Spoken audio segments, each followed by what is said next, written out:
whenever you want.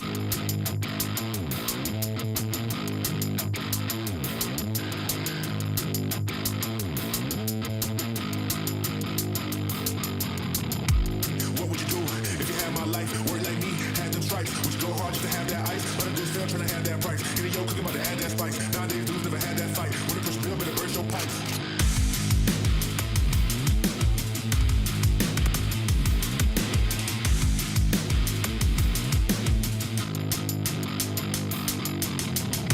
What would you do if you had my life? Work like me, had them stripes. Would you go hard just to have that ice? But I do fair trying to have that price. Any yo cooking about to add that spice. Nowadays dudes never had that fight. When it push bill, better burst your pipes.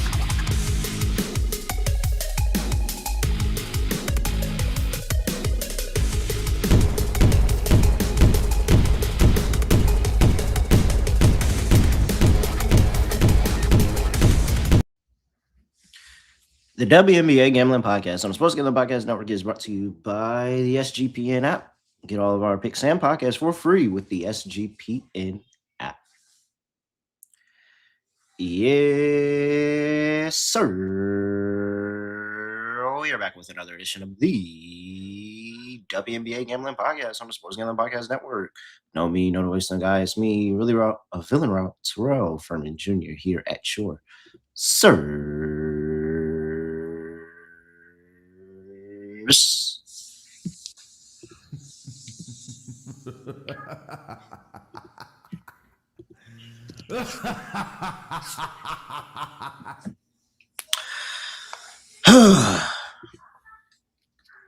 a lot to talk about. So much to talk about. Yeah, so the All-Star teams have been decided, by the way. They did that. It's probably not the thing everybody thought I was going to start on. Tim Bele is in a movie. I don't know if you've heard. She's cast in a movie, and she will be in it comes out in January. Forgot the name, but Tim Bele in a movie. Is it John Wick 5? Yeah, no. I don't know what it is. Boba was in John Wick 3, I think. Who else? I'm trying to dance around the big thing that I want to talk about here. The Liberty plane. Well, when you have charter flights, you begin to understand that like all those planes don't work as they're supposed to. And so the Liberty and the Dallas Wings game got postponed. That did not happen as the Liberty were stuck in New York. And then it leads myself to young Caitlin Clark. Okay, so maybe there was, if you didn't know and you've been under a rock or you really haven't been following or you didn't watch the Valkyries game, but they played the Valkyries game and Caitlin Clark was not happy with the officiating in that game. She felt like there was a moment where, I believe it was Kia Stokes that was contesting her, and she felt like she drove her, like, what was it? I don't know. She felt like she drove her knee into her thigh and caused a contusion, and that's what she was frustrated about. And so after that, she proceeds to hobble down the court, didn't play any defense, gave up an offensive rebound, and then turned and berated the ref, just immediately yelling in the face of the ref. She didn't get tech, didn't get the call she wanted either. And now we have this discourse that everybody's been having over the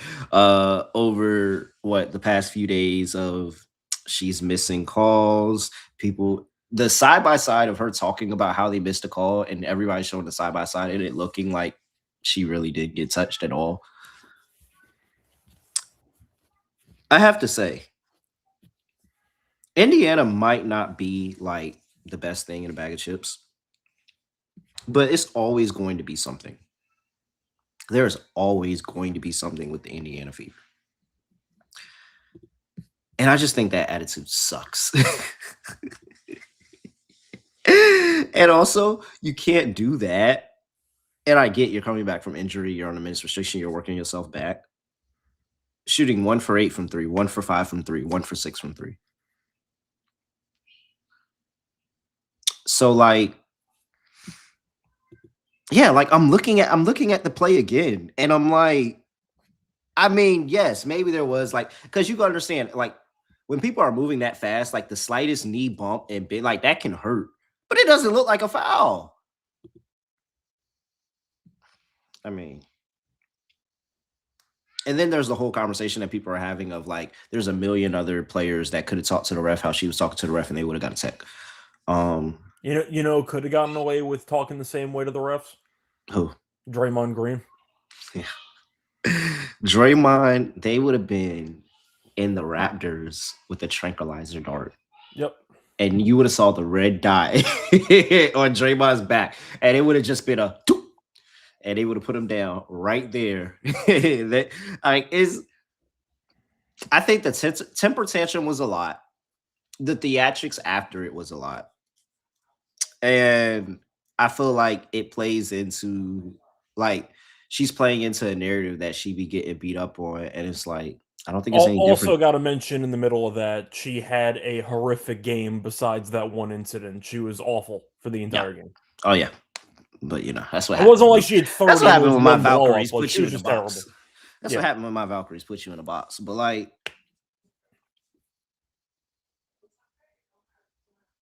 all I'm saying is, I don't think she's I think she is an incredibly talented player. And of course the Valkyries make a lot of people look small. But like, one, I don't think that the play that she has shown on the court has suggested what treatment she is getting and what people are expecting, that they just lie down for her. Because like, if she was out here averaging 30 points per game for the season, I'd be like, you know what? I can't say nothing. I mean, that's kind of what I'm saying, though, is if there was a blowout against the refs, but she still had 30, then you can live with it. But if you're going to be that bad for the entire game and have a temper tantrum when one call doesn't go your way, and as you said, didn't play defense before she yelled at the ref right before that, there's a lot of aspects of her game. It's just like, there's no way you can't tell me, because when did that happen? That was in the second quarter. Yeah, second quarter. So you can't tell me you've been through, that was mid-second quarter too, a quarter and a half of a minutes restriction, and whenever you actually were in the court, you were put in a box. And you don't think that like all of that frustration kind of came out there too? Like, it's not all about the foul. Like I think it was a lot of frustration. And it's because they were playing you to fuck up. Like they were playing very, very good defense. They were physical. Like, it was a tough game. And like, I don't know. I didn't like it personally. And I think it looks really, really bad when you keep looking at the replay, and it just looks like very, very marginal contact. Like, yes, I understand that could actually be more than what it looks like, and it could hurt, but like, it very much does look like marginal contact. Scott Studio Reichel. Scott, what's going on?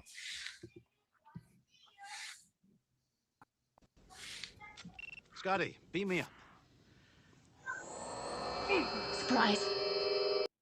Yeah, Valkyries destroyed the Fever. I know we both picked the Valkyries in that game, but yeah, Fever looked great against the Aces, and I said, they're not consistent enough to do this again, and they immediately just laid an egg and got destroyed.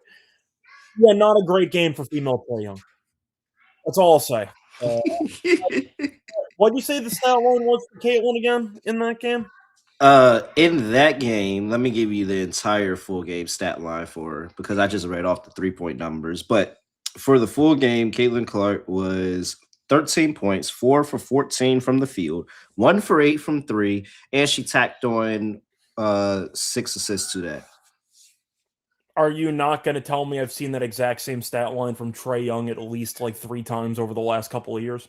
No, 100%. I've seen that exact stat line from Trae Young before. Yeah. So no, I stand by everything I said. Yeah. Once again, Trae Young's like an all-star player. I'm not saying Caitlin stinks, but she has such passionate defenders, and she's such a polarizing player that anytime you say any piece of criticism, people think it's biased. Or some people will think, oh, well, you're hating on Caitlin. Well, clearly you like Angel Reese. Like, I don't see the connection. Why? You should just be able to say Caitlin Clark is playing like garbage because you're watching the games and determining she's playing like garbage. It's not a hot take. And at the end of the day, availability is the best ability. And if you're playing like garbage because you're hurt, then you have a injury problem at this point that we might have to address. Because why are you always getting hurt? Why can't we ever? What she missed? Like more than half of the season last year. Yes, She's like barely getting minutes in these games anyway. Even when she's playing like minute restriction time. So like health is a concern. Turnovers are a serious problem.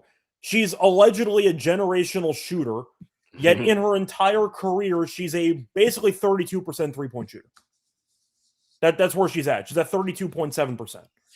So can we talk about her honestly, or are people just going to live in a bubble and choose to either blindly defend her or blindly hate her because of who she is? Judging based on the court, I'd say conduct and the performance, she hasn't played well for about 2 years. And a couple of monster games that she's had doesn't swing the narrative enough for me on her being a top 2 player in the league or the face of the league is solely based on popularity, because talent-wise, she's nowhere near Asia. I'm sorry. She's not. I personally, even though I do think she's really good. I'm not trying to take that from her. I still don't think she's the number 1 player on her team. That's fine if you think that Kelsey. Yeah, if you want to argue Boston, I would argue Kelsey, but still, I think it's Kelsey as well. But like, if somebody were to sit there and be like, "Hold on, let's have a conversation about Leah Boston," I'd be like, "No, there's a conversation there." Like, but and that's not a knock on her, but that's just saying how good they are. Caitlin being viewed as the face of the league is true based on popularity, but based on actual on-court production, Asia's the GOAT. It's not even close. And it was mentioned in the comment section earlier, I think Paige is better than Caitlin, and I don't think that's a hot take. And it shouldn't be a hot take. All I know is if Paige didn't have her own injury issues, then this would be a completely different discussion. They would have seen what Paige. A lot of people didn't see Paige Beckers her freshman year of college because that was before people started paying attention to women's sports consistently. It was an ACL. ACL. Okay. But the freshman year, she was going out like you can see it now. Her bag is different. Like when she it's just different how she gets hoops on the court. And like, I'm sorry. And the toughness that she has, like, it's just I respect her game way better. I still wish Paige would shoot more. That's why I like her. And that's really the thing. She's just more selfless. But she's here, pass the ball, get everybody else going. But it's like, no, bro, you're a killer. Go kill. Yeah, pretty much. Like I'm telling you, if I was starting a team, ignoring like jersey sales, whatever, just to win, I'm taking Paige before I'm taking Caitlin. I agree. All right. Let's get into the reason that we are here. We have 7 games to talk about over the next 2 days. First, before we get into that, though, got to remind the people that, hey, Sports Gambling Podcast is doing their 32 NFL team previews. Make sure you go check them out because you have a chance to win a $1,000 NFL future with the phrase that pays, where they drop one word of the 32-word phrase each episode of the 32 team preview. So you got to hear all 32 to get all 32 words. Drop that phrase, and you'll be put into a chance to win an NFL future of $1,000. So make sure you go do that. Scott, you know what you would put your $1,000 NFL future on? I have to actually think about that one. You have something in mind already? You're just gonna tell me Giants playoffs and just move on? I don't think I would go Giants playoffs, but like I would be very disappointed if we don't win 8 games. Okay. I would be very, very disappointed if we don't win 8 games. Like that would be something that would be very frustrating to me because I think that it's all there. Like we don't have to be great, but I just don't want to be bottom of the barrel anymore. If I was going to swing for something, I might consider Cardinals' fewest wins in the entire league. Holy shit. What, $1,000, Scott? Jesus Christ. I don't know if you looked at their schedule, by the way. They are at least a touchdown underdog in each of the first 11 games this season. Oh, really? Yeah. Who's the Cardinals quarterback? Jacoby Brissett. Oh, yeah.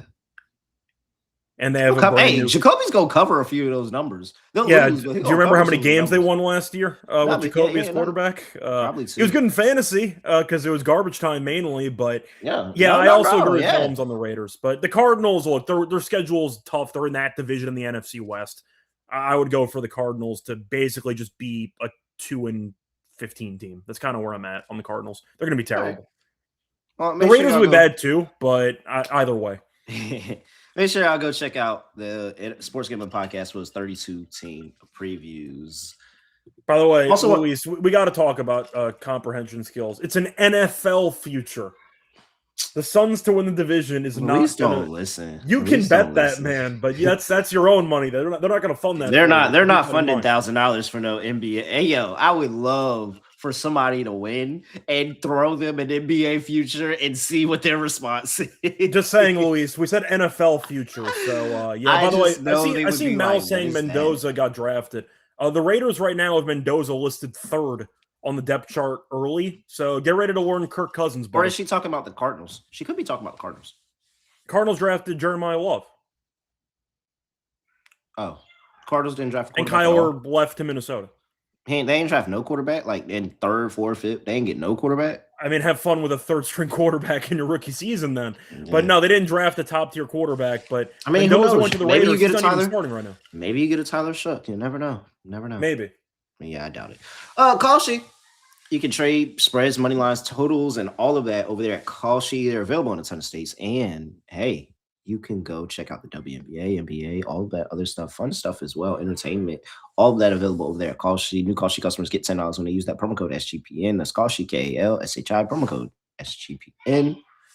We're also brought to you by Circa. The greatest NFL handicapping contest is back and better than ever with $30 million in prizes, $20 million for Circa Survivor, $6 million for Circa Million, and $4 million for Grandissimo. So I've been Nevada and play from anywhere. Also, Circa takes Bitcoin now, so make sure you go utilize that for those who partake. And head over to footballcontest.com. Use promo code SGPN to get $50 off your proxy fees. You get 15% off your stay at Circa with promo code SGP15. And a great time to use that 15% off would be Contest Weekend. Come out and join us for Contest Weekend on August 27th through the 29th. Comment section telling me that the Cardinals drafted Carson Beck late. Yeah, I'm shaking. They did? Yeah, I'm shaking in my boots. Oh, they did? Oh my God. Yeah. That's sick. I'm not worried. I'll put it that way.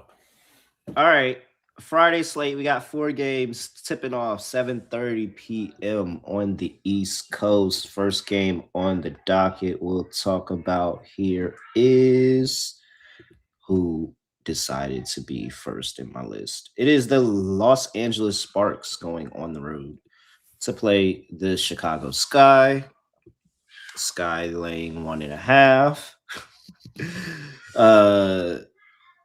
What's the total is currently at 182.5 for this one.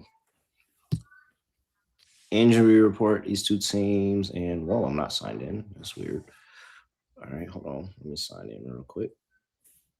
There we go. All right, injury report for these two teams, and we have for the Los Angeles Sparks. Well, Plum is still out dealing with that injury, and that's been like a whole big portion of why the Sparks look like how they look right now is because Kelsey Plum is a 25-point per game scorer this season, and they really, really need that relief because they don't play any type of defense whatsoever. Keanu Williams is probable for whatever that's worth. And then same injury report for the Chicago Sky. Dejanay Carrington and Skylar Diggins are both still out. Camila Cardoso is questionable after sitting out last game. First game of the season she missed was last game. Good for them, though. They won without her, which surprised me. Did. But a nice win. They also were playing the Seattle Storm, so still not their fault. They sat their best player. They still won, so good for them. So we did just see this game played last week. The Chicago Sky lost 102 to 87 on the road. That kind of just sums up my thoughts here, right? I mean, I like the over. We can argue about the side because it's basically a pick 'em, and I don't trust either team. But I definitely don't trust the defense on either side. So I like the over. Yeah, I think that's pretty straightforward there. Not even really much to consider. Both of these two teams have been defensively horrible, not just over the course of the past few games, but the entire season. It's just been really, really bad the past few games. They're the last two-place teams in the league in terms of points per game allowed. 91.6 for the Sparks and 90.4 allowed for the Sky. Both of them are running pretty fast pace. The Sparks are running the number one pace over the last 5 games. Both of these two teams turn the ball over, and that's going to lead out into breaks, fast break points, all of that stuff. They're not good, and neither team is good in transition, let alone playing any type of defense at all whatsoever. I mean, I just don't know. I don't know what could sit here and convince me to take an under, unless you just sit here and say the Chicago Sky are just like gonna go out there and it's one of those games where they just can't score anything at all whatsoever. But Against I the don't see Sparks, that. I can't assume the Sparks are going to be able to clamp Yeah. anybody. Yeah. So I think this is one of those high scoring games where both of these two teams put up a bunch of points. Last 7, both of these two teams 5-2 to the over, putting up a whole bunch of scores. Sky been 2-0, 3-0. I'm sorry, at home during that span to the over, just points. So I expect to see a bunch of points. Now, in terms of the side, I as bad as I think the Sparks are, I have a hard time believing that the Sky are going to consistently close out anybody in the back end of a game. Like the team just looks that bad offensively in crunch time, where that's them with the lead. It's concerning, and them trying to come back in the back of the game is concerning. And so with that, I'll pick Sparks. Yeah, I think the Sparks are better, but I prefer the total. I'll just go with the over and call it a day. Yeah, over is easily the best play here. Not really much else to talk about there. The Atlanta Dream are on the road, traveling across the border. Go play the Toronto Tempo.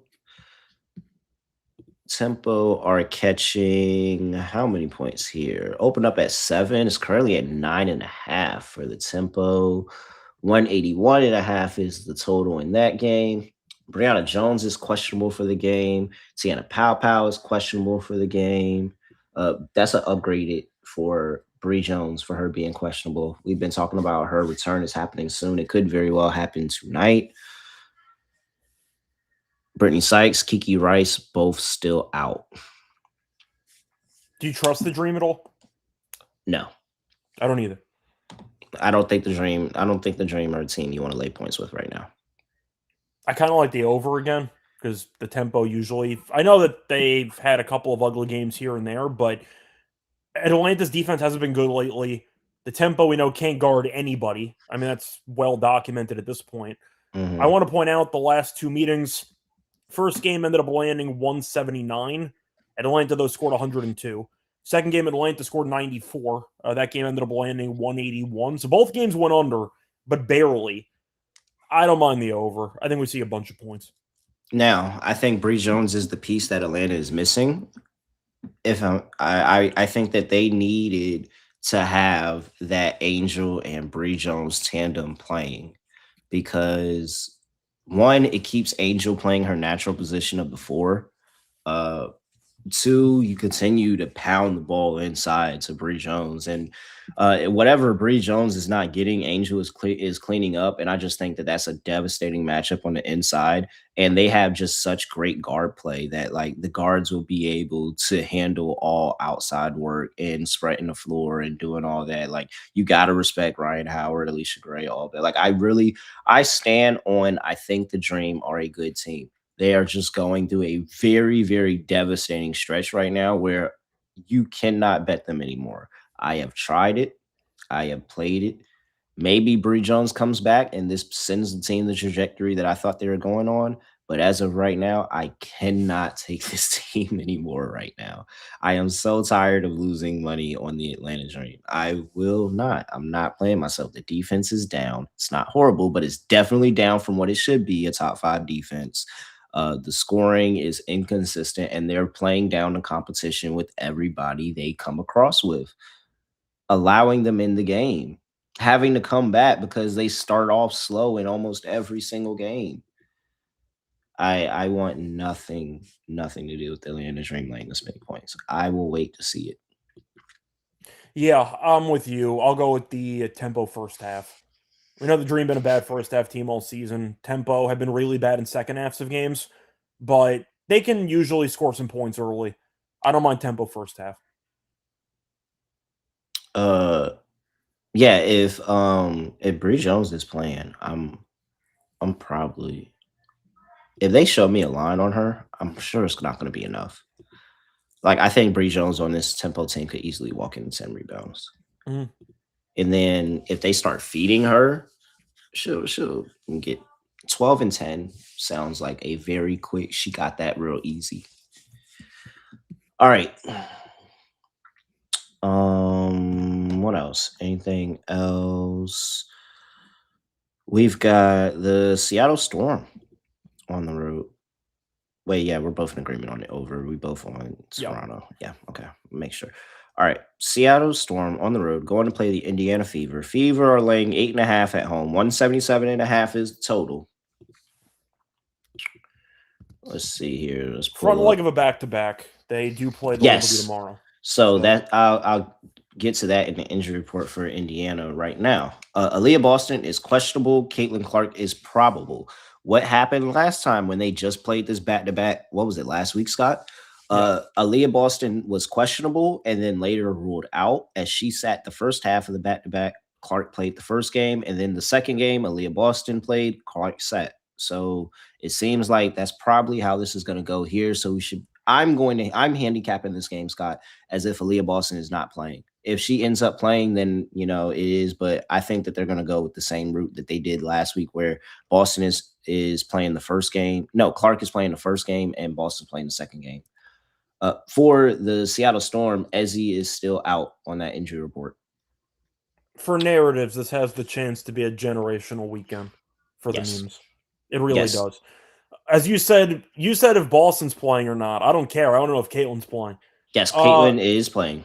Yeah, Caitlin's playing, so I can't blindly lay the points with the Fever. So I'm gonna have to probably go Storm here. I mean, look at how frustrated they were with that Valkyries defense. Like the Storm, I'm telling you, the Storm's defense is not horrible. Like, they're not horrible. And the Storm have size. Like, if Boston is going to end up sitting, there is a serious problem on the interior with Malonga, etc. So, and our Fam, Malonga, Fam, like, there's a path there. Maybe Heidemann gets hot for a game, scores 20-plus points, and you find themselves on upset alert against Seattle. Look at spot with the Dream on deck. With the Liberty on deck on a back-to-back. Just a lot of angles here, man. A lot of angles in favor of the Storm, actually. I'll go for the 8.5. I think 8.5 is too many points. Storm 6-4 in their last 10 games to the number. If there was a day off in between, maybe I'd consider it, but a literal back-to-back, and we're assuming Boston's going to sit, a lot of reasons to not like the Fever in this game. I think the size thing is going to be the thing that frustrates them. And especially if they allow Fam to spread the floor and hit those threes like she'll be hitting, like that's going to be really frustrating. And if Dom is able to just go to work, and I think that's the thing that has made me most disappointed about Seattle and this rebuild that they have going on, is because it feels like we're not getting the next level Dom that she should probably be at, whether that's her fault or the coaching staff fault, don't know. But like, Dom should be playing at a more dominant level. And you see it in passing in certain games. And this could be an opportunity, Aaliyah Boston, where she has one of those games that kind of reminds you, yo, I'm a French phenom. I was a 19-year-old French phenom that got drafted 2nd overall in the league. Like, I can go kill. So, yeah, Storm been competitive and feisty lately. They have 3 wins in their last 8 games. Like, that's a lot for a team that only has 6 wins overall. So, yeah, man, give me the Storm plus points. Yeah, I think it's a lot. Total is what's total? 177. I'm actually not sure about this game. I don't feel great about the total. I know that Helms likes the over, but with Boston out, assuming so, there is a problem there potentially. Like, if the Fever don't make their outside shots, I'm not sure they're going to score much.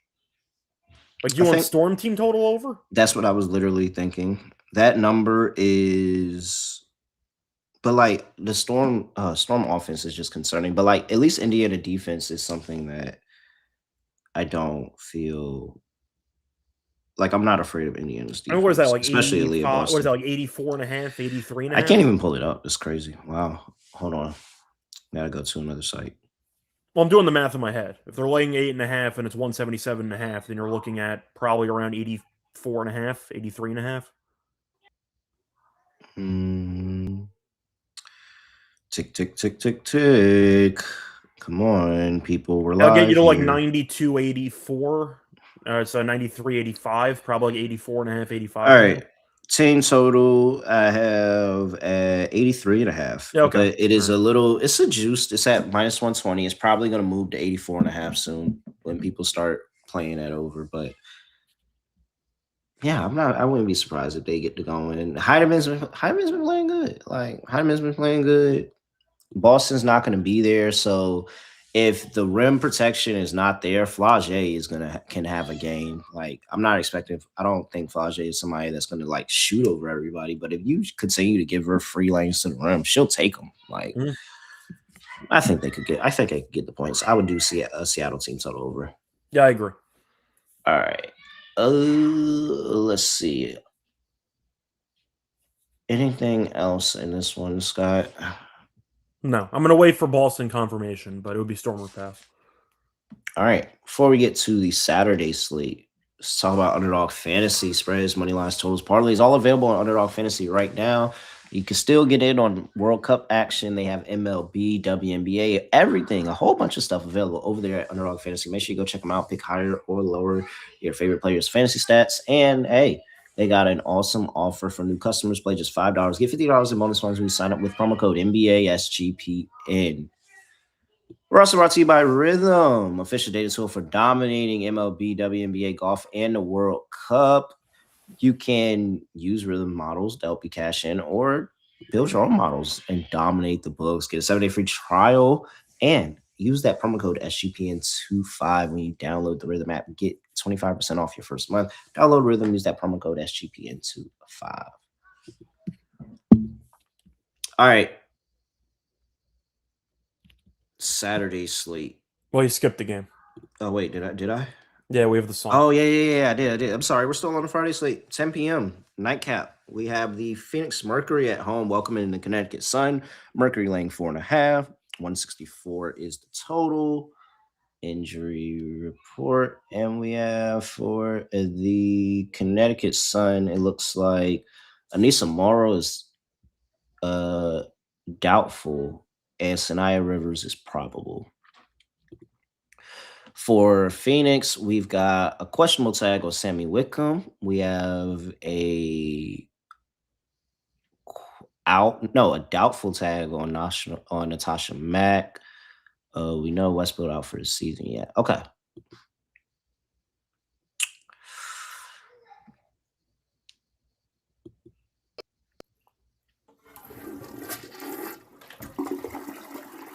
Good job, Scott.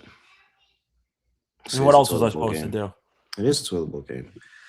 4.5 is a lot for a toilet bowl game. I understand. Like, I understand the thought of, okay, one, we came into the season and we had the Phoenix Mercury power ranked way higher than what they were. And free Anissa. Yeah, free Anissa is tough. But we had the Phoenix Mercury power ranked way higher than what they were. They haven't looked good all season, but yet they still have Kalia Copper, who is still a top 10 player in the league. AT, who is still a top 10 player in the league. Like, they should be able to make some motion, and they're not. And I am just, this opened up at 5.5, so at least it seems like the line is going down. But Connecticut has gone out, and I understand they got beat up by the Valkyries. Cool, everybody does. They played 2 very contested games against Minnesota. Even without Olivia Miles, that Minnesota team is still pretty good without Miles. I stamp that. And they contested with Dallas. All these other teams playing really good ball with. Got the win against Portland. Did they let Portland back in the game? Yes, but they got the win and figured it out. They were blowing them out. So that was a good showing early. Yeah, they let them back in the game. I get it. It's basically, who do you want to put money on right now? And I'm telling you right now, I'm not laying anything with the Mercury in no situation. It's Sonner pass. Sonner actually been decent lately. Good enough for me. I think that they're slowly starting to figure it out. They're getting a little bit healthier. But see, like, this is the only thing that I'm concerned about, but it's because now Sanaya Rivers is healthy. Like, at least Morrow is still out, but like now they're getting to the point where they have so many bodies, and I just don't know if he knows what to do with all the bodies. And the injuries help because it was like, all right, now we gotta count on these people. But now they're getting to the point where it was like in the beginning of the season where they have a whole bunch of people and they're staggering the minutes and it just doesn't work. Yeah, it's one way to look at it. The other way is, but- they're getting more talent back, which No. helps. But No, no. I'm still on Sun. I was just saying, like, if you're looking like if devil's advocate, but I'm 100% on. I'm not backing 100%. Phoenix. I can't back Phoenix. There's no way I'm backing Phoenix. No, Yeah. There's only one person that I will back on Phoenix, and that's Kalia Copper. Yeah, me too. Kalia Copper. Imagine how many times. Well, it's not imagine. We would have won exactly. Well, I don't know exactly because she might have had some games, but like, imagine how many times 20 plus points and a loss has hit for Kalia Copper this year. More than it should. I would. No. Yeah. Connecticut plus 4.5. I'm not gonna lie. They could win the game. They could win the game. Total's at 164.5, Scott. I have no clue. I guess I'm over. gonna go over. I'll go over, yeah. Because Yeah, Mercury I'll go aren't guarding over. anybody, but that's kind of where I'm at. What's Mercury's pace recently? I wonder. Because Connecticut, Well, the games especially against with Minnesota Rivers. were kind of high scoring. If you can If- score against Minnesota, that counts for something, Yeah. Mercury try to slow the game down. It'll be a battle of pace and see if the Mercury either slow it down or if the Sun speed it up. And I'll say the Sun speed it up. I don't trust. I really don't trust the Mercury. I think that the Mercury are just given like there's just they have not accepted that the Mercury are a bottom feeder this year. I agree. All right. I'm glad that we have these realizations and we're ahead of the curve. All right, now we're on Saturday. First game on the docket, New York Liberty. Plane wasn't working last time out. It'll be working here on the second leg of a back-to-back. I'll tell you that. As the New York Liberty are on the road, playing missed that first game against Dallas that was postponed. They're laying 1.5 right now against the Indiana Fever, who will be on the second leg of a back-to-back. You heard us talk about that in the earlier breakdown. Catching 1.5 here at home, 173.5 is the total. I do have an injury report for you because we told you. So more than likely, you'll see what happens tonight, but it should be Aaliyah Boston does not play tonight, probably plays tomorrow. What we do know for a fact is Caitlin Clark is not playing in the second leg of a back-to-back. That's not happening. So go ahead and count Clark as out. You can say Aaliyah Boston is questionable until you figure out what happened tonight, but like Clark is for sure not playing in this game. I said it's a great weekend for narratives, but Caitlin's not playing. Leone Fibic is currently out still. There's and no Satu timetable, by the Sabali- way. That was Yeah. updated. There's no Yep, timetable. there is no Phoenix stayed out for a timetable. while. Fibic is out for a while, and Sabali, I mean, I would only assume she's out for a while as well. Yeah. So it's crazy for narratives. You know what I'm doing. I'm going to let you go first. You already know what I'm doing. Yeah, no. I mean, I'm doing it too. Like, Caitlin's not playing. If they lose to Seattle with Caitlin and beat the Liberty without Caitlin, I'm going to be insufferable on this show. It's going to be the funniest possible outcome for the weekend. And I'm rooting for it. I'm going to go with the Fever in this game. It's not like the Liberty have played that well anyway. The Liberty No, won they the haven't. Commissioner's Cup, beat the Lynx, and they haven't won a game since. Bro, they're They've 2 been games terrible. above 500. Terrible. And Fibic, we think, is the, of course, X Factor glue person of the team. She's out indefinitely. They got Satu, who's missed a bunch of games. She's still out. A lot of problems right now with this roster. I don't like their coach. There is a lot to like about the Fever in the spot if you believe in the narrative, which is they play arguably better without Caitlin Clark. And also, let's go ahead and throw that when they played that game in June, the Liberty won 83-75. Caitlin Clark played in that game. She was, hey, Scott, what did I say Caitlin Clark was earlier? I said she had 13 points and she was 4 for 14 from the field. Yeah. In this game, she had 10 points. She was 4 for 14 from the field, was 2 for 6 from 3. She had 9 of 6 and 7 boards, but That game was also close from what I remember. Didn't Ionescu hit that like 3-pointer at the end as the dagger? Like that game was kind of close, but Caitlin stunk. It wasn't UNESCO in that one. She Oh, didn't play sorry. in I'm this thinking game. of. I might be thinking of. But that's Minnesota. another one. But Okay, that no, was that was the Aces Commissioner's Cup final. My bad. yeah. But Stewie had a 30 piece. Astier and Sably. They did have Fibich in the game. She had 4 points, 1 for 7. Sably was 13 points, 5 for 11, 5 rebounds in the game. I just think that this is just a perfect narrative. Like the fact that they've lost already to them with Caitlin, the narrative would even be greater because not only did they win yet another game without Caitlin Clark, but then they beat a team that beat them with her. I mean, it's the catchphrase of the show. If Caitlin isn't playing, I'm lying. So give me Fever -1.5. Alt spread. We talked about numerous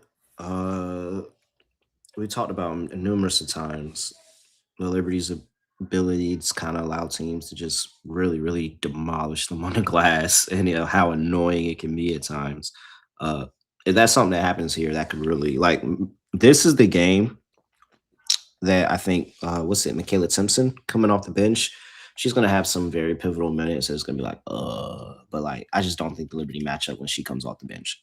I think they can play them tough. I think that's definitely the one, especially after losing to Seattle the night before. Just go ahead and call it. After losing to Seattle the night before, 100% lock in for the Liberty right here. There's so many narratives here. This is a classic look ahead spot. Yeah. All right, I'm on the Fever. Me too. For the narratives. 100%. 175.5 is the total. It's not stopping me with believing that they don't play any defense over. I probably agree, but I don't really feel great about it. I mean, if I want overs, I want Caitlin in because she's going to sabotage the defense. Mm-hmm. So we'll see. I'm probably not going to bet the total. I can see them still going over. Second leg of back-to-back dead legs, trying to keep up defensively. All right. Who's next? The Portland Fire on the road going to play the Minnesota Lynx. Lynx laying 11.5. 174.5 is the total. Let's find our injury report for this one. We have for the Portland Fire, it looks like we'll see if Jordan Harrison, Mega Gustafson, Fagan's out for the rest of the year. We'll see if they play. Dorka was out last game. We'll see if she plays. Collier is a ball that's going to drop soon. I just seen it pop up that Olivia Miles practiced in full, so she should be fine after that roll of the ankle in the last game. Yeah, I'm over Minnesota. In terms of they don't cover big spreads. Yeah, they're not. They're going to play around with their food. Last time was the one for me, Scott. That was the one for me. Yeah, I'm with you. Against the I Sparks, think the Lynx win, but I think that 11.5 is pretty high. I mean, at this point, I feel bad because it's been a large number of spreads recently that they just have not covered. We should have been on this earlier. And you're right. I was the one that was talking up Minnesota last game. They're not covering these numbers, man. 2-7-1 in their last 10 games against the spread. It's really bad. And I still think that they're a really good team, but they very much are not packing people out. That's just not what they're trying to do right now. So we're taking the points? 100%. I mean, at least Portland is Portland goes out there and first of all, Portland's covered 4 of the last 5 games. Give them that. Yeah. They're going out there competing. And it doesn't even matter what Portland is doing. The Lynx are playing down the competition. It's just allowing them in the game. We're pulling away. And there's literally a moment in the third quarter, end of the third quarter. It's either a timeout or I even call it at the end of the third where I'm all right, this is probably where the Lynx sit up in their chair and realize, okay, bro, we're about to lose. Let's make sure we at least don't lose. That's what it is. They're literally playing around. Then they get to the fourth quarter, all right, let's just make sure we don't lose. It's not a team we want to bet on right now. I'm with you. I'm on the Fire. That's frustrating because I know Minnesota's way better, and if they cover the line, I'm not going to be surprised. But like, who wants to put money on Minnesota right now? No, you got to look at the number. It's pretty high. Yeah. All right. You're not getting a chalk zone drop out of us today. Nope. 174.5 is the total. Over, because if I think Portland's in the game, they scored. Yeah, probably. But I'm not going to bet that. I'm not really interested in this game at all. If there's anything I'm doing, I'm just playing Miles points in the maybe a live bet if the Lynx are down early, but I probably wouldn't. I don't even think it's a Lynx down early situation. I think they could literally have like a 10-point, like it could be a 10-point lead. If they fall behind early. Yeah, like Miles points and assists. That's what I've been betting consistently. I swear, every time I look at the number, I'm like, yep, all right, I'll play it. What's next? Last game up. My Valkyries. Scott, if the Valkyries were around a few years ago, this would have been oh my God, talking about the first half in this game. Mm-hmm.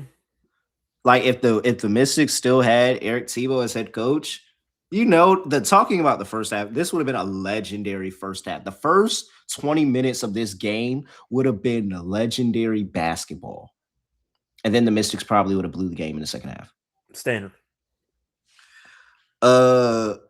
Mystics on the road playing my Valkyries. Valkyries laying 8.5 at home. 150.5 is the total. I saw 148. So like I've seen some numbers all over the place. But it did open up at 148. Okay. And I see it open at different numbers actually. One says 150. So it's been hanging around that 150 to 148 range, Scott. No key injuries for the Washington Mystics. Valkyries, really no key injuries as well. They just got Rupert, who was pregnant, on the injury report. They just keep winning and winning and winning and winning and winning. Yep. And they basically allow less than 70 points in every game. And the defense is crazy. They're playing like prime Pistons defense. I mean, like Ben Wallace, like Pistons 03 defense. Teams can't score on them. They just played this game week before? 62-49. Yeah. 49 points. Yep. Guess what I'm on in this game? The under. I am not taking the over. The Mystics have played some disgusting basketball games lately. They have. They be ugly, man. They no-showed the game against the Fire, but they scored 56 in that game at home. They gave up 62 against the Tempo. The Storm game, look, the Storm we know aren't good defensively. They still but that goes into Mystics just being up and down. Like you have 49 points and then 124 and 4 overtimes against the Fire. Yeah, and the Valkyries' first game, as you said, landed 111.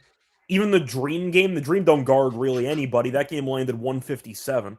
They played the Sun. That game landed 125. Like, they put up some disgusting totals. I'm on the under. I don't know how I'm supposed to pick 150.5. They're not going to go over. I wish I could say that, oh, well, this is 100%. Like they're going to score better because Sonia Citron is playing in this game and she didn't play in the last game. But like, come on, man. The Valkyries defense is giving everybody that smoke. Good luck if you take the over on any guard against the Valkyrie. By the way, I don't know where you saw 150.5, but I see 148.5. 148.5? Yeah. Which is what I had it initially at. But then... what is this? That is... Oh, well, that's the score. That's why. Nobody bets that for legitly. Does anybody use the score? Somebody let me know if you use the score consistently. Okay. And if you do, how is it? Well, if the score is a rogue line, then I'll take the 150.5. So yeah. Thanks. Yeah, no, it is a very rogue line. I get down on it if you can use it, but like I agree with you. I would take nothing but under. I would love to say that Sonia Citron is going to make this better for them, but I don't think that she is. The number one play is for sure first half. Now, do they play with their food in the second half or whatever? Maybe the Mystics make it very, very ugly where it's one of those close, ugly games. Could be. That's probably not something I'm just betting on. Just give me that Valkyries first half, baby. It keeps on rolling. What's the updated number, actually? I have to imagine it's going to be like 4.5 or 5. Oh, no, I was talking about the updated number of how good they are. Yeah, sorry. Oh, yeah, they're 16-7 against the spread in the first half. 16-7. 8-1 at home as a favorite. Yeah.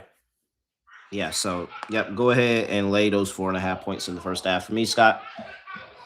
I'll take the Valkyries for the game because I never pick against them. I wouldn't pick against them anyway. They're a wagon. Yep. We think they might win like 12 in a row, but they have a pretty easy schedule for the next week or two. Oh yeah, they're going to finish with a very, very good end of season record. Now, what that means for the playoffs, yeah, honestly, it probably could be a lot of the same. But I just think that's because I think they need a star. Like I It think depends. they need a star. Are they playing at home bucket this time? getter. Good point. Very, Okay. very good point. Very good point there, Scott. They did not didn't get a true home game. So like maybe they are better in the playoffs this year. I don't think it would have mattered because the Lynx own their entire franchise on a regular Yes. basis, but Yes. they didn't have a home game in the playoffs last year, so that's probably going to help. Very true. But I'll go with the under. I think this game is going to finish somewhere in the 130s. Like, this game's disgusting. All right. That's it. Lock, dog, underdog. All right, you're going first. For my lock, let's go with over 182.5 in Chicago and Los Angeles. Okay. Feels like kind of feels like a system play, honestly. For my dog,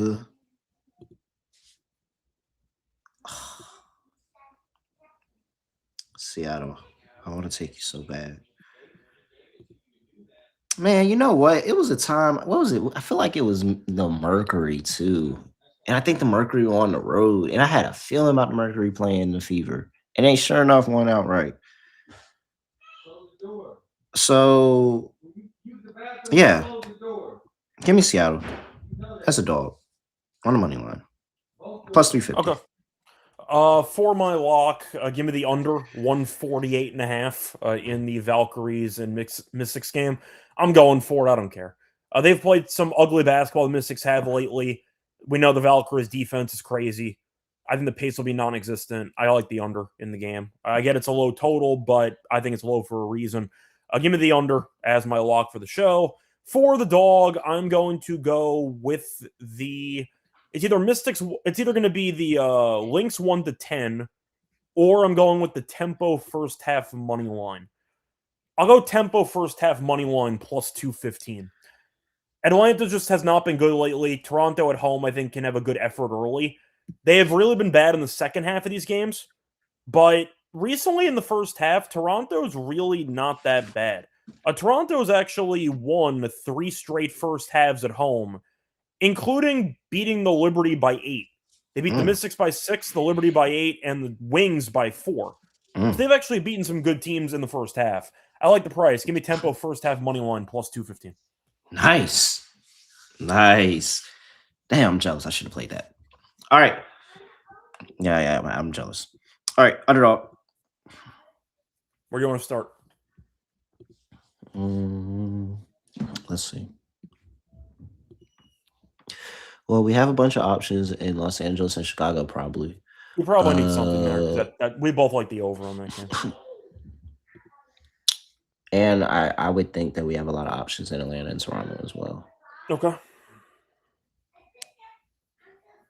Let's see. Who's here? I mean, did you want the Reese rebounds against Toronto? I think that we need to wait on Bree Jones and see what happens with that, and allow the books to adjust. And bring Reese back down, and then we go back with the overs. I mean, Toronto doesn't guard any guard, so take your pick. Alicia Gray is probably going to drive to the rim a lot more. Ryan Howard's probably going to shoot more threes. I think both of them have a good chance at getting a 20. I like Gray. Toronto does foul a lot. I think she'll get to the line. Yep. All right, so we'll go Gray, higher 19.5. I do like that. Let's go Sky and Sparks. I would look at Sydney Taylor again. Camilla is not confirmed, but if you want to take the stab on that, I would take the stab on Camilla points or points and rebounds. I think that NECA, at this point, Dearica is 50-50. NECA feels like she's 75-25 that she's going to get to her prop. Do you want to go for NECA? Yeah, I'm fine with that. Cool. Let's do that. NECA higher 17.5. And then I see the chat mentioning a lot of Flo. You want to go for Flo, Joe? Oh, Flage? Yeah, I say Flo, Joe. I'm weak. Yeah, I'm fine. Where's she at? She's at the points are at 14.5. Going up against Indiana. I do think it's a matchup where she's going to consistently go at the rim.